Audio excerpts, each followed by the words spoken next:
የባለጊዜነት መንፈስ ያጋረዳቸው ስርዓት አልበኞች ጥጋብ ልቡን የነፋም ሰው ጥፉ ሽንት ምርንዳ ካልሆነ የሚለው ከእግሩም ከጭንቅላቱም ያልሆነው ፊጋብረም አሁንም ብልግናው ቀጥሏል። አምና ጠጥቶም ጎረቤት ሲደበደብ ጠጥቶ የሰው ምስት ካልቀማው የሚል በየጉራንጉሩ መሳሪያ እየመዘዘ የሚያቁራራውና ዘመዱን ገሎም በሰላም የሚኖረው አባፈልቲ ፈይሳ ሌሊሳም ትናንት ደግሞ ሪካርዱንም አሻሽሎታል። ሁለት ሰዎችንም በመኪና ጋጭቶም ምን ታመጣላችሁ አትንጫጩ እያለ ነው። ከሁለቱም ግለሰቦች መካከል አንዷም ህይወቷም አልፏል። እሱም ምን እያደረገም የፍትህ ስርዓቱም የሱ ጋሻ ሆኖም ስለተሰፋ ነው። ከባባድ ወንጀል ፈጽሞም ማንጎራደድ የብልጽግና ጥገኞች ባህሪ ሆኗል። ደግሞ ከዚህም የባሰ አለም የአሁኑ የኦሮሚያ ክልል ምክትል ፕሬዝዳንትና የቀድሞ ጠቅላይ ሚኒስትር ጽህፈት ቤት ኃላፊ አቶ መስፍን መላኩ ደግሞ ዶክተር ገሎም አሁን በስልጣን ላይ ጉብ ብለዋል። ቤተሰቦቹም ፍትህ ሲጠይቁም 5 ሚሊዮን ወስዳችሁም ዝም በሉ ካልሆነ ደግሞ የኦነግ ሸኔ አባል ነው የገደልነው ብለን እናስወራለን ተብሏል። ሰው ገሎም ጺሙን አሳምሮም የክልል አመራር የሚሆንበት ብቸኛ ሀገር ኢትዮጵያ ስትሆን እነኚህ እባጮች የሚሰሩት ወንጀልና ብልግናም ሰፊውን ማህበረሰብ ዋጋም ያስከፈለ ነው። ዛሬ ዝም ቢባሉም ፋይሉ በደንብ ተሰንዶ መወራረዱ ስለማይቀር እንደ ወያኔ በጥጋብና ተረኝነት ታውሮም ከማዋረድ በፊት ቆም ብሎ ማሰብ መልካም ነው። ለማንኛውም ህዝብ እያንዳንዱ ብልግና እየመዘገበ ይገኛል። ይሄ የሚያሳየው ከስርዓት አልበኝነት አልፈን ወደ ስርዓት መፍረስ እየመራም መሆኑንም የሚያሳይ ነው። ቸርን ሰንበት። ሰበር ዜና።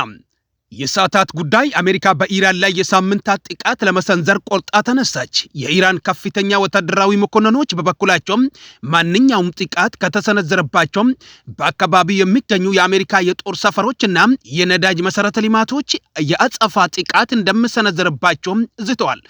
አሜሪካ በኢራን ላይ ለሳምንታት የሚቆይ ወታደራዊ እርምጃ ለመውሰድ እየተዘጋጀች መሆኑንም ተሰማ።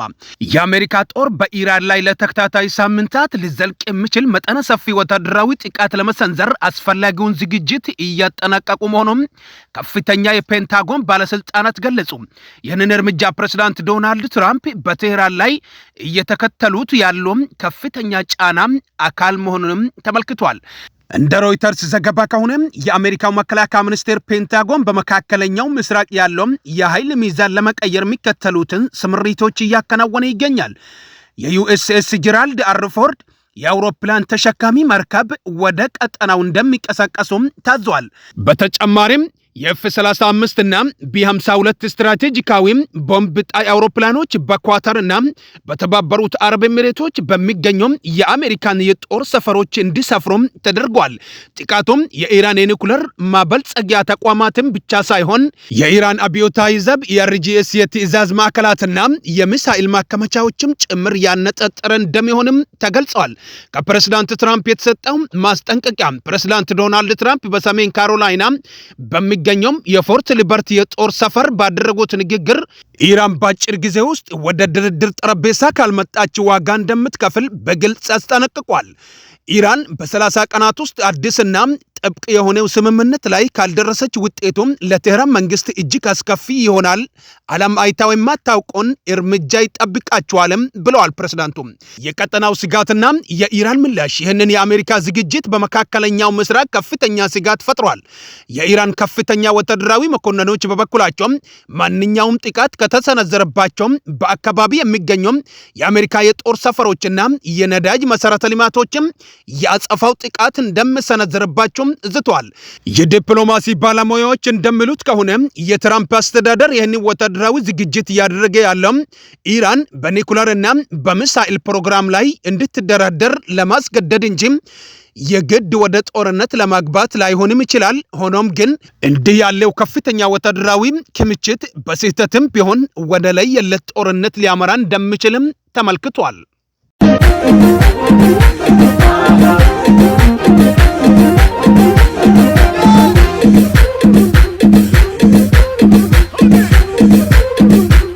እስቲ ይሄንን ቪዲዮ እስከ መጨረሻ ተመልከቱትና የገባችሁ ኮሜንት አድርጉ። ያልገባችሁ ግን ልብ በላችሁ አድምጡት። እስከ መጨረሻ ግን ተመልከቱ። ቤብ ለምሳሌ አሁን ታች ፍራፍሬ ቤት አለ አይደለ ፍሩት ቤት ከዛ የሆነ ቀልክ ስትሄድ ማታ ላይ ነው አሉ ከዛ ብርቱካን ሙዝ እና አቮካዶ እያወሩ ኳስ እየተጫወቱ ምናምን ብታገኛቸው ምን ይሰማል ለኖርማል ሰው ምንድነው የምታጨሽው ላንተ ታጥነሹ ነው አንተ አብረን ነው ምንለው ወሎሽን አቋለው ሙዝና ብርቱካኖቹ አንድ ቡድን ሐብሐቦቹ ከማንጎቹ ጋር ሌላ ቡድን ተጫወቱ እስቲ እኔ እንደባል መፍራት ነው ማስጠመቅ ነው ምንድነው ማድረግ ያለብኝ እስቲ በመድኃኒዓለም ፍሩቶቹ ቡድን ለይተው ጎራ ለይተው ተጫወቱ ባሌ እስቲ የሆነ ነገር ይኖርነደ ሚስቴ ለጤና አይደለም አሁን ለቤተሰብ ነው መደወል ያለብኝ ሃይማኖት አባት ጋር ነው ምንድነው ማለት ያለብኝ ንገረኝ ደንግጬ ነው መሳባል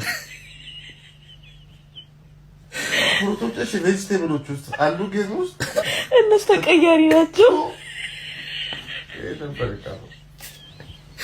ማሪ ደህና ነሽ ህይወቴ ግሬ ታውቂያለሽ ያላንቺ አስፈራሽ በማርያም ኤደን ፍሩቶቹ ተጫወቱ እያልሽኝ ነው በመድኃኒዓለም ምንም ብታስረጅኝ እንደሞክሪ ፍሩቶቹ ሲጫወቱ ቬጅቴብሎቹ ተቀያሪ ሆነው አረሳቁ ሁላችንም ስለዚህ አገቡ እያልሽ አታስረጅኝ ቢያጋጥም ምን ታረጋለህ ዋናው ጥያቄው እኮ አይደለም እየተጫወቱ ለማን ነው የምትደግፈው እኔ ለመድኃኒዓለም እግዚኦ ማእጃልኩኝ ቤብ ግን ለማን ነው የምትደግፈው ወይ ለበናታችሁ ደህና ነሽ ግን ፍቅሬ ደህና ነሽ